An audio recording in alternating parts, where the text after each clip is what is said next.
अगर आपको भूतों और काले जादू के बारे में पता करना हो तो देश के किसी भी गांव में घूम कर आइए। आपको कुछ ऐसी घटनाएं पता चलेंगी कि आपको विश्वास हो जाएगा कि भूत और काला जादू सच में होते हैं और ये लोगों की जिंदगियां बर्बाद कर सकते हैं। पश्चिम बंगाल के एक गांव में कुछ ऐसी ही घटना घटी थी। गांव से कुछ ही दूरी पर एक पुराने और वीरान मंदिर के पास ये घटना घटी थी। इस मंदिर में कई वर्षों से कोई पूजा अर्चना नहीं हुई थी, क्योंकि यहाँ एक तांत्रिक ने काला जादू कर रखा था। वो अपनी तंत्र विद्या से अपने पुत्र को जिंदा करना चाहता था।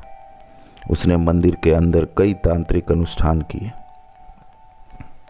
जिनमें से एक था अपने पुत्र के शरीर में जान डालना। ऐसा करने के लिए पहले उसे गुड़िया में जान डालनी होती थी। वो गुड़िया बहुत ही साधारण सी दिखती थी, परंतु तांत्रिक ने उसमें अपनी शक्तियों से जान डाल दी। जो भी उसे छूता या उसे अपने पास रखता, उसके जीवन में भयंकर घटनाएं घटने लगती।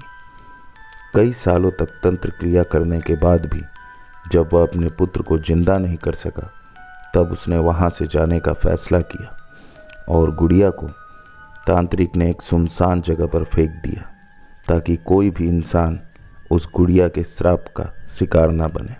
परंतु नियति को तो कुछ और ही मंजूर था। कुछ समय बाद कुछ ऐसा हुआ कि गांव में राघव नाम का एक आदमी अपने परिवार के साथ रहता था। राघव की पत्नी सविता और उनके 2 बच्चे पायल और अमित एक साधारण और सुखी जीवन जी रहे थे। एक दिन पायल गांव के पास खेल रही थी। तभी उसकी नज़र एक पुरानी धूल से भरी गुड़िया पर पड़ी। पायल को गुड़िया बहुत प्यारी लगी। उसने उसे उठाकर घर ले जाने का फैसला किया। गुड़िया के घर में आते ही अजीब अजीब घटनाएं शुरू हो गईं। एक दिन राघव के घर के सभी दरवाजे और खिड़कियां अचानक बंद हो गए। राघव ने इसे हवा का असर समझकर नज़रअंदाज कर दिया। लेकिन अगली रात जब सविता सो रही थी तो अचानक से घर के लाइट्स ऑन ऑफ होने लगे। उसी बीच उसे महसूस हुआ कि कोई उसके पास खड़ा है। उसने जब पलटकर देखा, पर वहाँ कोई नहीं था। ये अनुभव उसे बार बार होने लगा। हर बार वह डर के मारे चिल्लाने लगती। राघव ने इसे उसके मन का वहम समझकर उसे तसल्ली दी, लेकिन अब स्थिति गंभीर होती जा रही थी। राघव के बच्चे भी अब असामान्य घटनाओं का सामना करने लगे थे। पायल ने बताया कि जब भी वह गुड़िया को अपने पास रखती, उसे रात में एक अजीब सी आवाज़ सुनाई देती। वह आवाज़ उसके कानों में रात भर गूंजती रहती, जिससे उसे रातों को नींद नहीं आती थी। उसके अगले ही दिन अमित को घर के कोने में अजीब सी परछाई दिखाई देने लगी और कमरे में किसी के रोने की आवाज़ सुनाई देने लगी। उसने कई बार अपने माता पिता को बताया कि उसने किसी अजनबी को घर के अंदर इधर उधर चलते देखा है। कभी कभी रात में किसी के घर में हंसने की आवाज़ें सुनाई देती हैं, लेकिन जब वहाँ जाकर देखते हैं तो वहाँ कोई नहीं होता। कभी कभी घर में चीज़ें अचानक से गायब हो जाती और फिर किसी दूसरे कोने में मिलती। एक दिन सविता ने देखा कि किचन में रखे सारे बर्तन अपने आप हिलने लगे। उसने डरते हुए राघव को बुलाया, लेकिन जब राघव वहाँ पहुँचा, सब कुछ सामान्य हो चुका था। राघव अब भी इन घटनाओं को मामूली समझ रहा था, लेकिन सविता को यह सब बहुत भयानक लगने लगा था। एक रात राघव जब देर रात घर लौटा तो उसने देखा कि घर के सारे लाइट्स ऑफ हैं। एक अजीब सी खामोशी फैली हुई। जैसे ही उसने दरवाज़ा खोला, उसके आंखों के सामने एक भयानक आकृति सामने आई। उसे ऐसा लगा कि कोई उसके शरीर को चीरता हुआ उस पार निकल गया हो। जब उसने पीछे मुड़ के देखा तो वहाँ कोई भी नहीं था। यह सब देखकर राघव को अब डर लगने लगा था। वो धीरे धीरे अंदर गया और देखा कि सविता बेहोश पड़ी थी। पायल और अमित डर के मारे रो रहे थे। राघव ने तुरंत सविता को होश में लाने की कोशिश की और जैसे ही उसने आंखें खोली वह जोर से चिल्लाई, यहाँ से निकलो, ये घर अब सुरक्षित नहीं है। राघव ने सविता को शांत करने की कोशिश की और पूछा कि आखिर हुआ क्या था।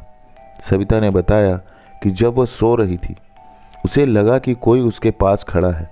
जैसे ही उसने आंखें खोली उसे एक भयानक चेहरा दिखाई दिया जो उसके बिल्कुल पास था और उसने मेरा गला भी जोर से पकड़ लिया था।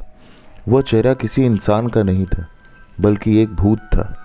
उसने राघव से कहा, यह सब उस गुड़िया के आने के बाद ही हो रहा है, हमें तुरंत इसको बाहर फेंक देना चाहिए। राघव अब स्थिति की गंभीरता को समझ चुका था। उसने गुड़िया को उठाया और उसे घर से बाहर फेंकने का फैसला किया, लेकिन जैसे ही उसने गुड़िया को छूने की कोशिश की उसे एक जोर का झटका लगा और वो पीछे गिर पड़ा। गुड़िया मानो किसी अदृश्य शक्ति से घिरी हुई थी जो उसे घर से बाहर जाने से रोक रही थी। इस घटना के बाद राघव और सविता ने गांव के एक प्रसिद्ध तांत्रिक बाबा अनिरुद्ध से मदद मांगी। बाबा अनिरुद्ध ने घर की स्थिति को देखते हुए कहा, यह गुड़िया तांत्रिक शक्ति से भरी हुई है। इसमें ऐसे श्राप है जो आपके पूरे परिवार को बर्बाद कर सकते हैं। इसे तुरंत नष्ट करना होगा। बाबा अनिरुद्ध ने तांत्रिक अनुष्ठान के द्वारा गुड़िया को नष्ट करने का प्रयास किया, लेकिन जैसे ही उन्होंने मंत्र पढ़ना शुरू किया घर में भयंकर तूफान जैसा माहौल बन गया और घर के अंदर एक भयानक आवाज़ गूंजने लगी। बाबा ने कहा, यह गुड़िया बहुत शक्तिशाली है, इसे नष्ट करना आसान नहीं होगा। उन्होंने राघव से कहा, इस गुड़िया को नष्ट करने के लिए हमें इसे उसी स्थान पर ले जाना होगा जहाँ से उठाकर इसे लाया गया था, तभी इसका श्राप समाप्त हो सकेगा। राघव और सविता ने बाबा अनिरुद्ध के कहे अनुसार गुड़िया को मंदिर के पास ले जाकर उसे वहाँ के एक गड्ढे में दफना दिया। बाबा ने वहाँ एक विशेष मंत्र का जाप किया और उस गड्ढे को पवित्र कर दिया। गुड़िया के दफन होते ही घर में सभी अजीब घटनाएं बंद हो गईं। पायल और अमित फिर से खुश रहने लगे। सविता का डर भी अब धीरे धीरे कम होने लगा, लेकिन गांव में आज भी लोग उस जगह से गुजरते समय सावधान रहते हैं, क्योंकि उन्हें लगता है कि वह गुड़िया अभी भी वहाँ कहीं दबी हुई है और जो भी उसे छुएगा वो श्राप से बच नहीं पाएगा। डॉक्टर नेमा, जो कि एक मनोचिकित्सक थे, अभी अभी कुछ दिनों पहले ही उनका ट्रांसफर यूपी के हॉस्पिटल में हुआ था,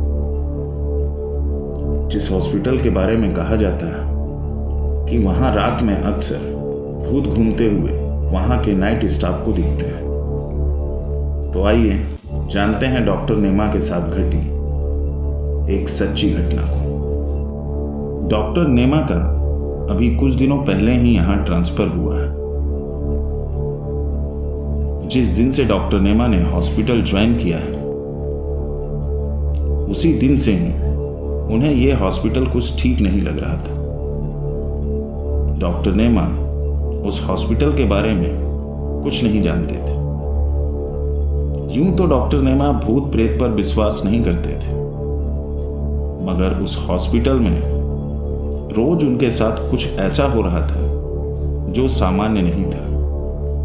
कभी हॉस्पिटल की लाइट खुद ब खुद ऑन ऑफ होने लगती, तो कभी खिड़की दरवाजों की आवाजें आने लगती, तो कभी मरीजों की फाइल उन्हें कहीं और ही नजर आती, तो कभी उन्हें ऐसा लगता कि कोई उनके साथ पीछे पीछे चल रहा है। डॉक्टर नेमा इन सब बातों पर बिल्कुल भी विश्वास नहीं करते थे। वो एक निडर और साहसी व्यक्ति थे। वो इन सारी बातों को इंसान का वहम समझकर एक सिरे से नकार देते थे। एक रात डॉक्टर नेमा को हॉस्पिटल में बहुत सारा काम था। उन्हें बहुत सारे मरीजों को देखना था, जिसके कारण उन्हें बहुत सारे मरीजों की फाइलें पढ़नी थी। उन्हें पता था कि आज मुझे बहुत रात हो जाएगी। बाहर बहुत तेज तूफान और बारिश हो रही थी।